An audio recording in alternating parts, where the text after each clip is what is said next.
Corona का तांडव जारी है। पिछले 24 घंटों में नए केस का आंकड़ा पहली बार 4 लाख को पार कर गया है। मौत के आंकड़ों में भी कमी बिल्कुल नहीं आती दिख रही। उम्मीद सिर्फ वैक्सीन से है, जिसकी सफलता पर भी अब सवाल खड़े हो रहे हैं।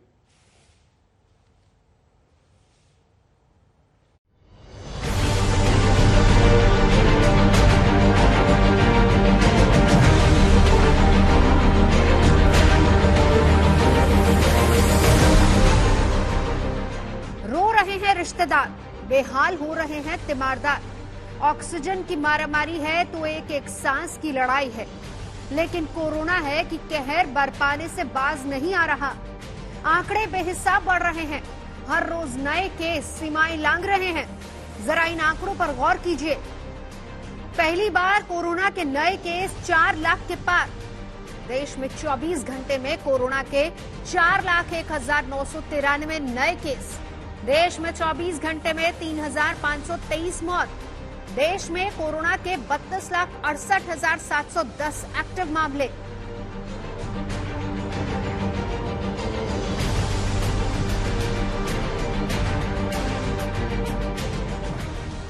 आंकड़े साफ साफ बता रहे हैं कि कोरोना की रफ्तार फिलहाल थमने नहीं जा रही। कोरोना अभी और कहर ढाने वाला है और इसे थामने का अब एक ही उपाय है, वैक्सीनेशन। आज से वैक्सीनेशन का तीसरा चरण शुरू हो रहा है, लेकिन पहले ही दिन टीके की किल्लत से कई राज्यों को जूझना पड़ रहा है। 3 लेयर का तो यहाँ पर बैरिकेडिंग लगा दी गई है। पहला ये है, एक दूसरा गेट पे है और तीसरा सामने आप देख सकते हैं। ये इतना मैसिव पुलिस प्रेजेंस यहाँ पर इसलिए किया गया है क्योंकि सुबह सवेरे से लोग आ रहे हैं इस उम्मीद के साथ कि शायद आज उनको भी वैक्सीन लग जाएगी। लेकिन पहले ही पीएमसी ने कह दिया है वैक्सीन बहुत कम है। सिर्फ 5 सेंटर्स हैं मुंबई में आज जहां पर वैक्सीनेशन चलाया जाएगा। दिन के 1 बजे से शाम के 6 बजे तक ये वैक्सीनेशन ड्राइव शुरू करी जाएगी। देश के कई राज्यों ने टीकाकरण के तीसरे फेज के लिए पहले ही हाथ खड़े कर दिए हैं। आपको उन राज्यों के नाम बता देते हैं जो फिलहाल वैक्सीन की सप्लाई का इंतजार कर रहे हैं। महाराष्ट्र, मध्य प्रदेश, गोवा, दिल्ली, गुजरात, ओडिशा, पंजाब, तेलंगाना, आंध्र प्रदेश, कर्नाटक, चंडीगढ़, छत्तीसगढ़। हमारे राज्य ने 1,50,00,000 लोगों को वैक्सीनेट किया है और हमारे इसमें ही एक जो आंकड़ा है 5,44,000 इतना आंकड़ा हमने एक दिन में वैक्सीनेशन का जो क्रॉस किया है, मुझे लगता है वो हमारे राज्य में ही, हमारे में ही वो एक अलग विक्रम हमने निर्माण किया है। देखिए, पूरा राज्य सरकार इसके लिए प्रयास कर रहा है। माननीय मुख्यमंत्री जी के नेतृत्व में पूरी टीम काम कर रही है। स्वास्थ्य विभाग, उद्योग विभाग के साथ मिलके हर चीज की मॉनिटरिंग कर रहा है कि कैसे ऑक्सीजन की रिफिलिंग की कैपेसिटी हम बढ़ाएं, हम ऑक्सीजन का ट्रांसपोर्टेशन बढ़ाएं और विगत कुछ दिनों में हम सब लोगों ने अपनी कैपेसिटी को बिल्डअप भी किया है। 15 मई तक हमको भारत सरकार ने 10 करोड़ भारत टेक से और 2 करोड़ सीरम से ऑलरेडी उन लोगों ने ऑर्डर ये कर दिया है, उसको रिजर्व कर दिया है। अब आप बताइए कि वो कंपनियां कहती हैं कि हम 15 मई तक तो आप भूल जाइए। सवाल ये है कि जब दर्जन भर से ज्यादा राज्यों के पास पर्याप्त टीका ही नहीं है, तो फिर इस अभियान का मतलब ही क्या रह जाता है। आज तक ब्यूरो। पिछले 24 घंटों में 4 लाख से ज्यादा कोरोना के मरीज हमारे देश में, और यह स्थिति भयावह है। यह स्थिति बहुत ज्यादा डराती है। आप और हम क्या करें, क्योंकि अब सारी उम्मीदें टिक जाती हैं डॉक्टर्स पर। देश के बड़े बड़े अस्पतालों के काफी जाने माने डॉक्टर्स इस वक्त हमारे साथ मौजूद हैं। डॉक्टर राजेश मल्होत्रा एम्स से, डॉक्टर स्वप्निल मेहता हीरानंदानी हॉस्पिटल मुंबई से, डॉक्टर राहुल भार्गव फोर्टिस से, डॉक्टर मनोज कुमार मैक्स से। आप सभी डॉक्टर्स को नमस्कार और सभी का बहुत धन्यवाद आज तक से जुड़ने के लिए। डॉक्टर राजेश मल्होत्रा जी, डॉक्टर साहब, ये बहुत ज्यादा डरावनी स्थिति है। 24 घंटों में 4 लाख केसेस अगर हम पार कर जाते हैं तो ऐसे में हम करें क्या? ये कितनी गंभीर स्थिति है और कैसे इससे सावधान रहना है, और ये कब तक चलेगी? डॉक्टर मल्होत्रा जी, तो देखिए, ऐसा है कि इस समय जो हालात है चिंताजनक तो है ही है, हम सब जानते हैं। लेकिन जो भी हम इंटरवेंशन कर रहे हैं उसके जो बेसिकली रूट पे या जो सबसे इम्पोर्टेंट बात है वो हमारे जो केसेस है उनके बढ़ने की गति कम होनी चाहिए। जब तक ये गति थमेगी नहीं तब तक सिचुएशन को कंट्रोल करना बहुत मुश्किल है। आप जितनी भी ऑक्सीजन लेके आएंगे, रोगी अगर बढ़ते चले जाएंगे तो वो डिमांड और सप्लाई का गैप खत्म नहीं होगा। तो इसी एक डेस्परेट अटेम्प्ट या जो भी अटेम्प्ट कहा जाए कि किसी तरह से लोगों को इकट्ठे होने से रुकने का, या जो अभी लॉकडाउन है, यही इस कंडीशन में ऐसी इंटरवेंशन है जो जल्दी काम कर सकती है। क्योंकि अगर हम जब वैक्सीनेशन भी लगाते हैं, हम जानते हैं कि वायरस को हराने के लिए हमारी वैक्सीनेशन की जो स्पीड है वो इन्फेक्शन की स्पीड से ज्यादा होनी चाहिए, लेकिन जो भी वैक्सीनेशन है वो तुरंत काम करने वाली नहीं है, वो दूसरी डोज के 2 हफ्ते बाद करने वाली है।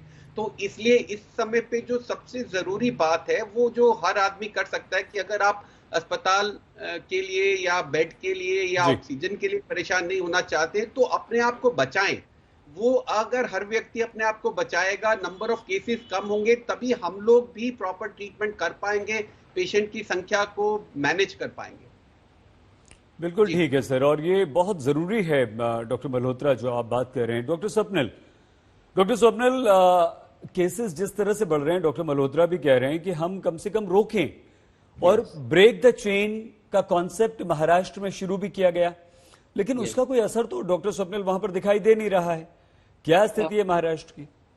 अगर आप मुझसे पूछे एज ए क्लिनिशियन, और particularly if I talk about Mumbai और जो मुंबई मेट्रोपॉलिटन रीजन है, तो डेफिनेटली केसेस में कमी आई है।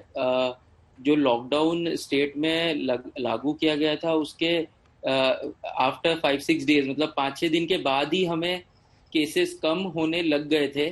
एंड अभी जो पोजीशन है उस मामले में मेरी अपने कई डॉक्टर फ्रेंड से भी बात हुई है, तो वो लोग भी यही कहते हैं कि उनके पास अब कोविड के केसेस काफी कम हो गए, एंड प्रोबेबली इसका जो ये बेनिफिट हमें दिख रहा है वो लॉकडाउन की वजह से है, जहाँ पे कि कंप्लीट लॉकडाउन अभी स्टेट में जो चल रहा है उसके हमें पॉजिटिव इफेक्ट्स दिख रहे हैं। अगर आप देखें, मुंबई में केसेस 11,000 के आसपास थे जब लॉकडाउन शुरू हुआ था, और अभी केसेस घट के 3-4 हजार पे आ गए हैं, and probably in next weeks time हमारे पास शायद 2000 के अंदर केसेस होंगे। और इसी की वजह से अगर मुंबई में ऑक्सीजन की किल्लत की बात की जाए तो ऐसा कुछ भी नहीं है, इजीली अवेलेबल है। पेशेंट्स को अब जो प्रॉब्लम फेस हो रही है वो आईसीयू बेड्स की हो रही है, वहां थोड़ी सी एक कमी है, बट ओवरऑल अगर पेशेंट्स टाइमली हॉस्पिटल पहुंच रहे हैं तो टाइमली ट्रीटमेंट से उनको प्रोबेबली आईसीयू की भी जरूरत नहीं पड़ रहेगी। सो यहाँ पे जो बेनिफिट देखने में आया है that is more because of आपका लॉकडाउन, रादर देन कि कोई और कहें कि हम कुछ और फर्दर इंटरवेंशन करें, like distancing, mask.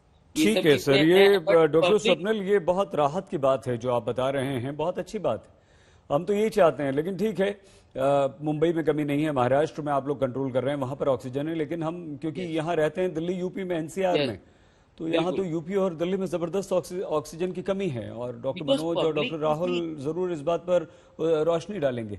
Doctor Rahul Bhargava, क्या हमें ये दूसरी वेव जो होगी इतनी खतरनाक होगी, इसका जरा सा अंदाजा नहीं था सर? सर देखिए, बिल्कुल सही बात कही, this is a health intelligence failure. हमें ऑन गार्ड रहना चाहिए था, और सारी दुनिया में, देश में लोगों ने जीनोमिक टेस्टिंग करके ये देख रहे थे। अगर आप अमेरिका का देखें, वहां पे वायरस के जीनोमिक टेस्टिंग करके वेरिएंट्स पकड़ते थे और उसकी इन्फेक्टिविटी रेट पकड़ते थे। जनवरी के महीने में आप देखिए, यूके का हमें पता था 1 जनवरी से कि वायरस म्यूटेशन आ चुकी है, देश से इन्फेक्टिविटी बढ़ाती है।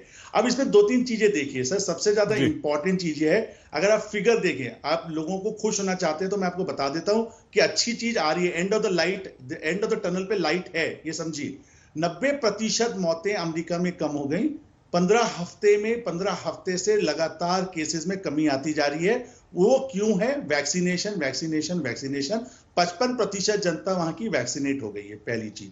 दूसरी इंपॉर्टेंट चीज आपको यह समझना है, शॉर्ट टर्म लॉन्ग टर्म, आप एक मरीजों को मरने से रोकना है और दूसरा संक्रामक रोग को रोकना है। तो लॉकडाउन वो प्रक्रिया है जो लॉकडाउन की प्रक्रिया से संक्रमित होने से लोग बचेंगे, मतलब उसका ट्रांसमिशन रुकेगा। उतने दिन में आपको ऑक्सीजन और बेड्स की कमी को आप पूरा कर पाएंगे, जिससे मृत्यु कम होगी। तो अगर हम दोहरा मार करें वायरस पे, लॉकडाउन प्लस अपनी ऑक्सीजन और रेमडेसिविर और अर्ली लोगों को अस्पताल में लाए, जैसे मेरे को पैनलिस्ट ने कहा, मैं आपको बता रहा हूं, हम अपनी मोर्टालिटी को 3000 की जगह 1000 से कम पे ले आएंगे। हो सकता है बहुत सारे लोग चले जाएं, ये परेशानी है वायरस के साथ में, कोमॉर्बिडिटीज के साथ में है, बट जो आंकड़ा अभी 3-3.5 का दिख रहा है, पक्की बात हम 1/3 से उसको काट सकते हैं। लॉकडाउन से देखिए प्रॉब्लम सबको लॉकडाउन से क्यों डर लग रहा है, मैंने अभी आज ट्वीट किया है, lockdown is better than a remdesivir medication. क्यों जरूरत है? क्योंकि लॉकडाउन 14 दिन के बाद आप 15वें दिन देखेंगे आपके नंबर्स में 1/3 से ज्यादा या 2/3 से ज्यादा कमी आ जाएगी, क्योंकि ट्रांसमिशन रुकना कम हो जाएगा। 14 दिन से 21 दिन तक आपके पास केसेस आएंगे क्योंकि वो पिछले 14 दिन के हैं, बट जब ट्रांसमिशन रुकेगा तो लॉकडाउन से फायदा मिलेगा। और एंथनी फॉसी ने यही चीज आज इंडियन एक्सप्रेस के इंटरव्यू में बोली है, sit down, relax, close everything, don't chill, don't do anything, within 48 days virus will come down and it will become it will solve your problems. So देखिए scientific नहीं, ये एक बहुत बड़ी बात है डॉक्टर भार्गव, और हम अपने साथियों को, अपने दर्शकों को भी यहां पर बताना चाहेंगे जो आज तक इस वक्त देख रहे हैं। देखिए आप कुछ दिखाना चाह रहे हैं सर आप? ठीक है, ये अगर आप देख रहे हैं तो ये ग्राफ है, स्टीपनेस, ये ग्राफ है, हाँ, ये स्टीपनेस ऑफ द ग्राफ है, रॉकेट है, ये स्टीपनेस नहीं है, ये रॉकेट ग्राफ है। आपका ग्राफ ऐसा होना चाहिए था, आपका ग्राफ ऐसा होना चाहिए था, अभी आपका ग्राफ ऐसे है। सो कहने का मतलब ऐसे स्टीपनेस बहुत ज्यादा है। आपके पास अभी भी 3.5-4 लाख केसेस आ रहे हैं, ये इसलिए आ रहे हैं क्योंकि हम लॉकडाउन के माध्यम से हम कोशिश नहीं कर रहे, we are not able to break the chain. Please shut down everything, my request is shut down for 14 days. उसमें लोग नहीं मरेंगे, उनके पास खाना है 14 दिन तक का, मानिए इस बात को। बहुत बहुत आप डॉक्टर भार्गव जिस दृढ़ता के साथ ये बात कह रहे हैं, ये हम देशवासियों को इसका पालन करना चाहिए। और डॉक्टर राजेश भी यही बात कह रहे हैं, डॉक्टर स्वप्निल भी बार बार कह रहे हैं, स्वप्निल जी तो ये कह रहे हैं कि महाराष्ट्र में हमें उसका फायदा मिल रहा है। इसका मतलब ये हुआ कि लॉकडाउन भी, आप डॉक्टर्स होने के नाते लॉकडाउन की बात कर रहे हैं, सिफारिश आप लोग कर रहे हैं, लेकिन कम से कम आप और हम, देश की जनता तो ये कर सकती है कि अपने आप को सेल्फ लॉकडाउन कर लें, अपने आप को घरों में बंद कर लें, और जब हम घरों में बंद करेंगे अपने आप को तो बचा पाएंगे और वो चेन भी ब्रेक कर पाएंगे, कोरोना से कहीं ना कहीं लड़ पाएंगे। डॉक्टर स्वाति आप थोड़ा देर से जुड़ पाई हैं हमारे साथ, कोई बात नहीं, लेकिन डॉक्टर स्वाति, क्या 1.5 साल में हमें अंदाजा नहीं था कि हम यहां पहुंच जाएंगे? आज की इस भयानक, भयावह, ये शब्द हमें इसलिए इस्तेमाल करने पड़ रहे हैं डॉक्टर स्वाति क्योंकि बहुत डर लग रहा है, बहुत डर लग रहा है। इससे कैसे निपटें? क्या हम करें कि कम से कम हम देश को भी बचा पाएं, अपनों को भी बचा पाएं, और सबसे पहले खुद को तो बचा ही लें? बिल्कुल ठीक कहा आपने सैयद जी, क्योंकि किसी ने भी नहीं सोचा था कि, जबकि हमारे मैथमेटिकल मॉडल्स ये बात कह रहे थे, और ये बात इतिहास भी गवाह है कि जब भी सेकेंड वेव आई है महामारियों की, वो ज्यादा खतरनाक आई है। और इसलिए कहीं ना कहीं ये सोचना जरूरी था कि अगर ये संक्रमण का दर बहुत ज्यादा बढ़ता है, क्योंकि पिछले साल जब फर्स्ट वेव में संक्रमण कम था तो बहुत सारे लोगों के मन में यही धारणा आ गई कि हम इम्यून है, भारत इम्यून है, भारत के अंदर कोरोना का संक्रमण इतना ज्यादा नहीं होगा। उससे कहीं ना कहीं सरकारों में भी सुस्ती आई, लोगों में भी सुस्ती आई, और उसकी वजह से आज हमारी तैयारियां उतनी नहीं है जितनी कि हमारी होनी चाहिए। लेकिन अब जिस तरह से हम देख रहे हैं कि सभी तरफ ऑक्सीजन की कमी है, सप्लाईज की कमी है, और एक बहुत बड़ा चैलेंज जो एज डॉक्टर्स हम झेल रहे हैं वो ये है कि हमें बहुत सारे ऐसे लोगों को घर में ट्रीट करना पड़ रहा है जिनको कि शायद घर में ट्रीट नहीं किया जा सकता, लेकिन क्योंकि बेड्स नहीं है, ऑक्सीजन अवेलेबल नहीं है, इसलिए हमें उन्हें घर में ट्रीट करना पड़ रहा है। ऐसी स्थिति में जरूर मुझे लगता है कि हमें कुछ मेकशिफ्ट हॉस्पिटल्स बीच में बनाने चाहिए जो कि आईसीयू और हमारे घर के बीच की कहीं ना कहीं सर्विसेज प्रोवाइड करें, जिसमें हम टेलीमेडिसिन के द्वारा अपने डॉक्टर्स को कनेक्ट करें, जो कि वहां पर ऑक्सीजन की सर्विसेज को और जो इमीडिएट ड्रिप्स वगैरह होती हैं वो हम दे सके, ताकि बाद में अगर हमें ट्रायज करना पड़े तो हम उन्हें आईसीयू तक लेकर के वहां से जा सके।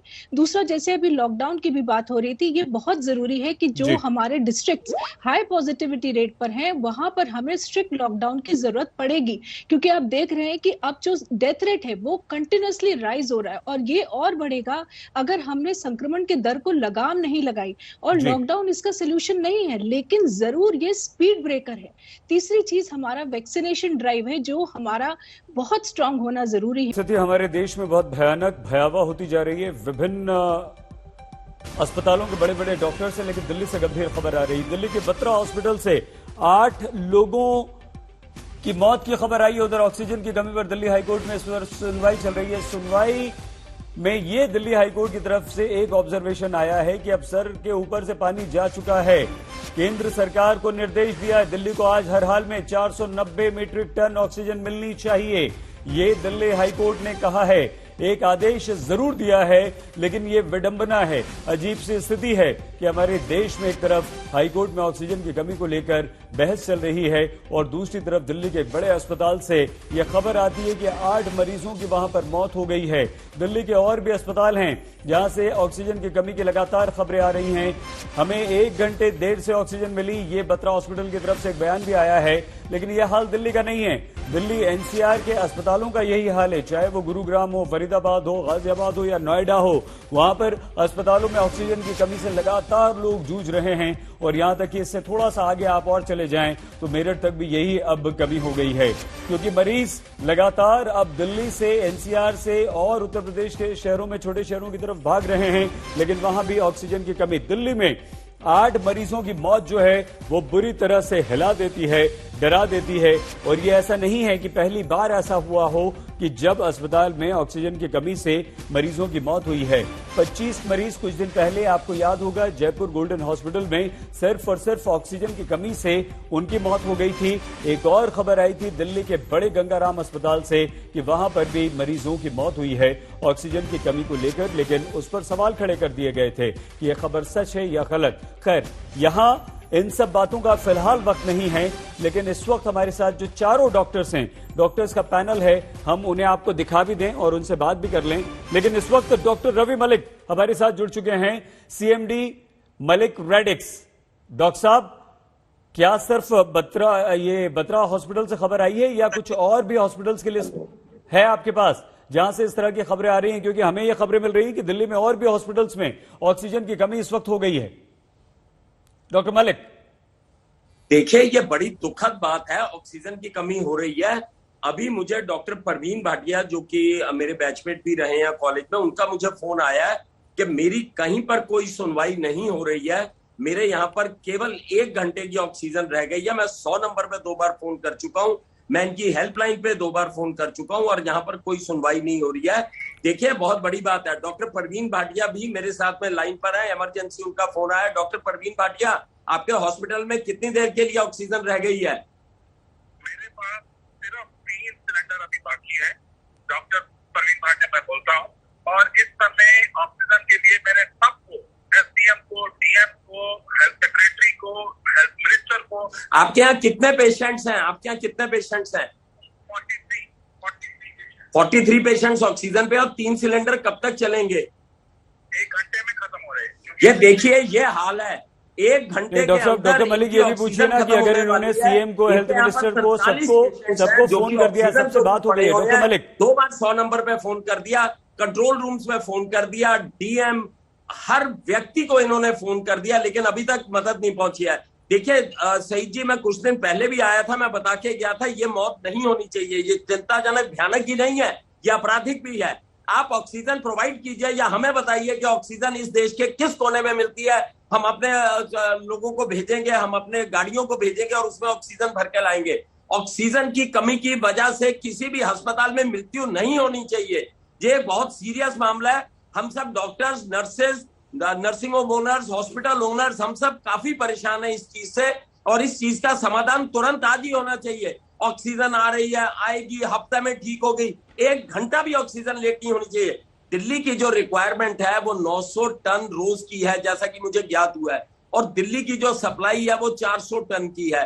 अब इसमें स्टेट गवर्नमेंट कर रही है या सेंटर कर रही है या क्या कर रहा है, हमें कुछ नहीं पता, क्योंकि ऑक्सीजन पे किसी का नाम नहीं लिखना। मेरी विनम्र विनती है कि ऑक्सीजन की सप्लाई की वजह से कोई भी मौत देश में कहीं नहीं होनी चाहिए।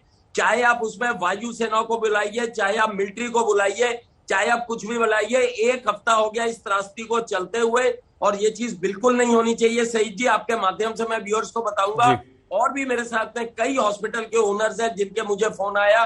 ये तो अभी मैं आपकी चैनल पे बैठा था तो डॉक्टर परवीन भाटिया, ये ग्लोबल हॉस्पिटल है इनका पश्चिम बिहार में, ये परेशान हो रही है। केवल 1 घंटे की ऑक्सीजन रह गई है और 43 पेशेंट्स इनके ऑक्सीजन के ऊपर हैं। और आपको मैं ये बता दूं, कोविड के अंदर असली इलाज ऑक्सीजन का है। रेमडेसिविर मिले ना मिले हमें फर्क नहीं पड़ता, अगर ऑक्सीजन की कमी होती है, ये मेन स्टे है।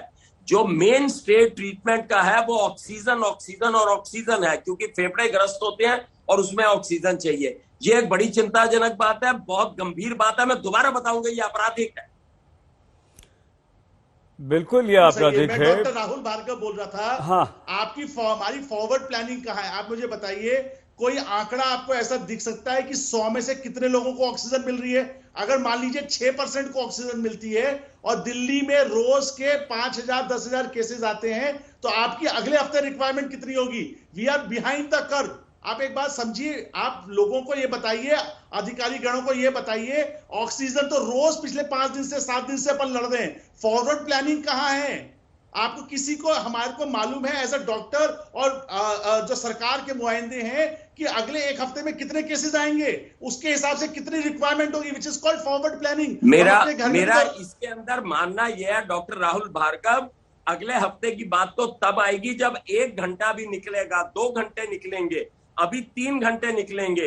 हमें मालूम है हम आने वाले समय में ऑक्सीजन की रिक्वायरमेंट और ज्यादा बढ़ने वाली है। हम सिर्फ रोज की फायर फाइटिंग कर रहे हैं, हमारे पास लार्जर प्लान नहीं है।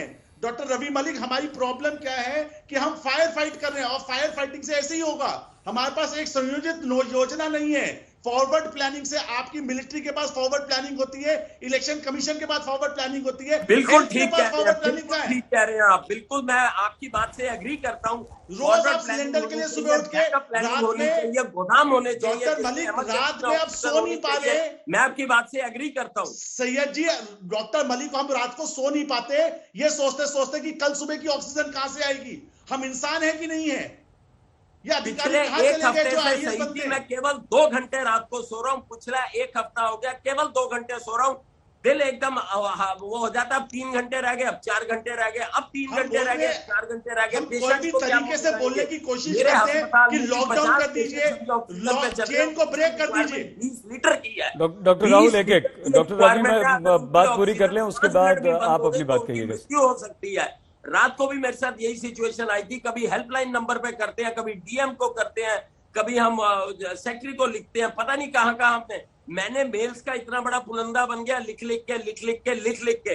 लेकिन ये अब सरकार को हमें ऑक्सीजन देनी पड़ेगी, चाहे वो सरकार, हम पॉलिटिकल डॉक्टर्स हैं, हिपोक्रेटिक ओथ लेके अपने पेशेंट्स की सेवा कर रहे हैं। हमारा किसी पॉलिटिक्स पार्टी से कोई लेना देना नहीं।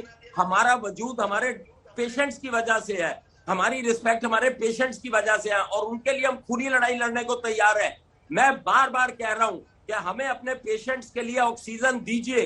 हम इस तरह की, अभी डॉक्टर परवीन भाटिया को हार्ट अटैक हो जाए, उनको ब्रेन हेमरेज हो जाए, 1 घंटा रह गया, वो बेचारे पता नहीं कहां कहां फोन कर रहे हैं और अभी तक ऑक्सीजन नहीं पहुंची है। कहो तो उन्हें दोबारा लाइन पे ले लूं। केवल 1 घंटे की ऑक्सीजन है। 43 लड़ाई किससे होगी? लड़ेंगे किससे? परिजन, वो डॉक्टर से लड़ेंगे, वो व्यवस्था से लड़ेंगे। कोई पॉलिटिशियन, कोई ब्यूरोक्रेट से लड़ेंगे नहीं। क्या डीएम के ऑफिस में जाके लड़ाई झगड़ा होगा, तोड़फोड़ होगी? नहीं होगी। जो हमने अपोलो में पिछले हफ्ते देखा वो क्यों हुआ? क्योंकि हमारे को सरकारों ने मरीजों को और डॉक्टरों को छोड़ दिया है आपस में लड़ने के लिए। बिल्कुल बिल्कुल डॉक्टर राहुल और डॉक्टर रवि मलिक, आपका ये गुस्सा नहीं है, ये आपका गुस्सा दर्द के रूप में आ रहा है। डॉक्टर स्वाति कुछ कहना चाह रही हैं। डॉक्टर स्वाति, हम आपके पास आए, लेकिन क्योंकि डॉक्टर मनोज हमारे साथ जुड़ गए हैं मैक्स से। जी डॉक्टर मनोज जी, क्या स्थिति हो गई है? 8 लोगों की मौत की खबर ऑक्सीजन की कमी की वजह से देश की राजधानी दिल्ली में लगातार खबरें आ रही हैं। डॉक्टर मलिक एक डॉक्टर को फोन कर देते हैं, वो हेल्पलेस फील कर रहे हैं। डॉक्टर राहुल बोल रहे हैं कि हम कोई हमारी सुन नहीं रहा है। स्थिति दर्दनाक ही नहीं शर्मनाक है, क्योंकि दिल्ली एस्पेक्ट से मतलब समझिए कि इसको स्ट्रैंगुलेट कर दिया गया। विदाउट ऑक्सीजन आप कैसे ट्रीट करेंगे किसी भी कोविड पेशेंट को?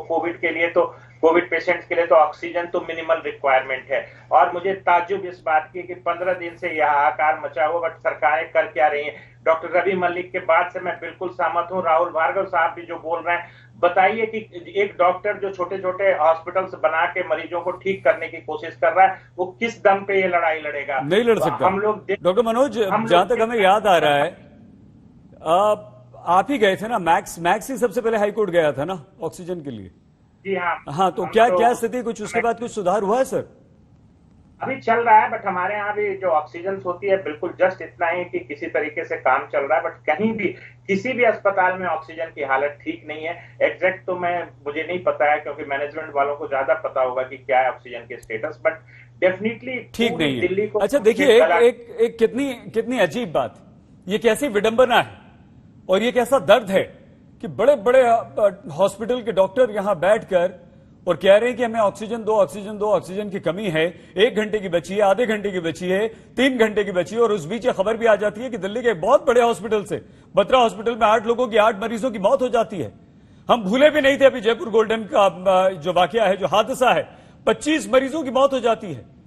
हम दावे करते हैं, हम वादे करते हैं कि हमने बहुत तरक्की कर ली है, बहुत विकास कर लिया है, लेकिन कहां है हमारा विकास, कहां है हमारी तरक्की? डॉक्टर स्वाति कुछ कह रही थी आप? जी हाँ सही जी, ये बहुत ज्यादा क्रिमिनल है कि अगर हमारे अस्पतालों में भी मरीज बढ़ रहे हैं, और वहीं मैं ये भी बोलना चाहूंगी कि ना केवल अस्पताल, हमारे जो मरीज घर में हैं उनको भी ऑक्सीजन की रिफिलिंग नहीं मिल रही है, सिलेंडर्स नहीं मिल रहे हैं। डॉक्टर स्वाति बिल्कुल ठीक कह रही हैं आप। अरे जब बड़े बड़े हॉस्पिटल्स को नहीं मिल रही है, आप लोगों को नहीं मिल रही है, आप लोगों को गुहार लगानी पड़ रही है। डॉक्टर रवि मलिक को देखा है वर्षों से, बेहद शांत और संयम उनका व्यवहार होता है, आज वो हाइपर होते हैं टीवी पर बैठ के, पिछले कई दिनों से गला फाड़ फाड़ कर चिल्ला रहे हैं। डॉक्टर स्वाति प्लीज अपनी बात कीजिए। सही जी, मैं ये कहना चाहूंगी कि कम से कम सुप्रीम कोर्ट या हाई कोर्ट को इस वक्त ये करना चाहिए। सर एक मिनट, डॉक्टर मलिक आ रहे हैं, डॉक्टर स्वाति की बात सुन लें पहले। डॉक्टर राजेश मल्होत्रा जी आपके पास भी आते हैं। मैं बस ये कहना चाहती हूँ कि इस वक्त हाई कोर्ट या सुप्रीम कोर्ट ने बहुत अच्छा किया है कि वो इंटरवीन कर रहे हैं, लेकिन जिस तरह से वो डेट्स दे रहे हैं कि 10 मई तक बताइए, 11 मई तक बताइए, उसकी बजाय मेरे ख्याल से सुप्रीम कोर्ट या हाई कोर्ट को कहना चाहिए कि अभी बताइए कि क्या सोल्यूशन है इसका। इन लोगों को टाइम बिल्कुल नहीं देना चाहिए, क्योंकि एक मिनट जो है जान जा रही है इस वक्त, आप देख रहे हैं। तो मुझे लग रहा है कि इस वक्त कोर्ट को बहुत जरूरी है इस वक्त इस तरह का एक्शन लेना कि तुरंत रिएक्शंस हो गवर्नमेंट की तरफ से, ना कि वो लोग ये के सोचे कि हम इसको आने वाले समय में करेंगे, कि हम प्लांट्स का इनॉग्रेशन कर रहे हैं। डॉक्टर स्वाति होता क्या है? डॉक्टर स्वाति, अभी भी एक ऑब्जर्वेशन आया, अभी भी हाईकोर्ट ने कहा है कि पानी सर के ऊपर से जा चुका है। अभी भी दिल्ली हाईकोर्ट ने कहा है कि दिल्ली को 490 या 450, जैसी मेरे पास फिगर आती है हम आपको बताते हैं, मीट्रिक टन ऑक्सीजन दी जाए।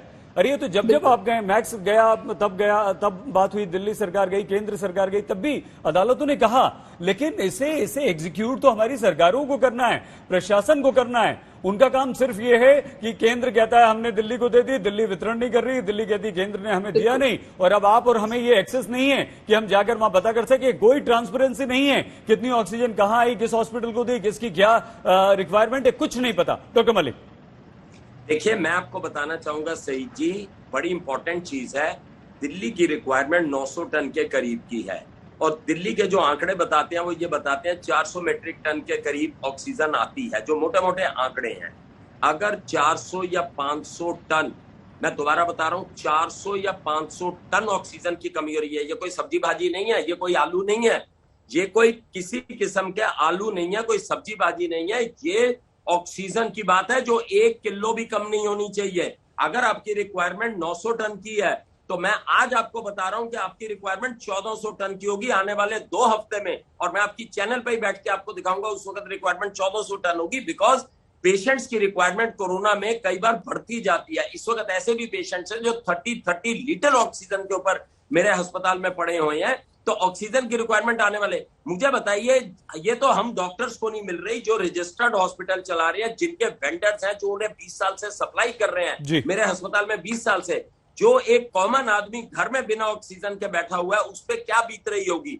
जो माँ अपने बच्चे को देख रही होगी मरता हुआ बिना ऑक्सीजन के, जो बाप देख रहा होगा या बेटा बाप को देख रहा होगा, उसके मन पे क्या बीत रही होगी। एक एक घर में हमें जाना डॉक्टर चाहिए। मलिक, देखिए इसमें डॉक्टर मलिक, हम बिल्कुल आपके इस दर्द को, आपकी इस तकलीफ को समझ रहे हैं। डॉक्टर भार्गव, आप बहुत वोकल होकर आज बोल रहे हैं। डॉक्टर स्वाति, आप काफी वोकल होकर बोल रही हैं। आप सभी का बहुत धन्यवाद। लेकिन अजीब सी स्थिति है जब हमारे देश के डॉक्टर्स लाचार हो जाएं, जब हमारे, लेकिन हम चाहेंगे कि आप लोग सब रुकें इस वक्त हमारे साथ।